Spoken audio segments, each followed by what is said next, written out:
নমস্কাৰ বন্ধু বান্ধৱীসকল, কি খবৰ? স্বাগতম জনাইছো মই অন্য এটা ভিডিঅ'লৈ। আৰু আপোনালোকে চাই আছে কচুগুটি ল'ৰা। আৰম্ভণিতে ক'ব বিচাৰিছোঁ, এই ভিডিঅ'টো এটা ধেমালিৰ বাবে বনোৱা হৈছে, যাতে কোনো গাত পাতি নলয়। আৰু যিসকলে নতুনকৈ মোৰ চেনেলটো দেখিছে, প্লিজ চেনেলটো ছাবস্ক্ৰাইব কৰি ল'ব আৰু লাইক এটা দিবলৈ নাপাহৰিব। বলক বেছি দেৰি নকৰি ভিডিঅ'টো আৰম্ভ কৰোঁ। A few moments.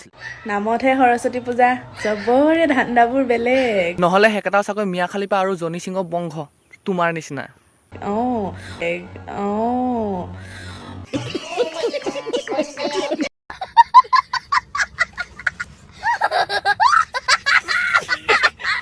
মই এইবছৰ কথা এটা মনত পৰিলে দেই। মানে মা গাটো ভাল নাছিলে সৰস্বতী পূজাৰ দিনাখন, মই নগ'লো মানে সৰস্বতী পূজালৈ। তাৰপিছত ভাবিলোঁ যে ওচৰৰ ফাৰ্মাচীখনৰ পৰা মালৈ টেবলেট এটাকে আনি দিওঁ বোলো জ্বৰ ন। গৈছোঁ, কেনে ভিৰে তাত।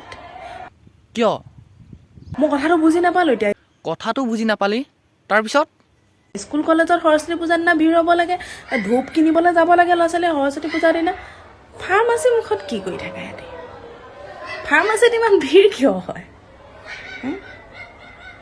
ঠাণ্ডা বেলেগ, মই গম পাই গ'লোঁ।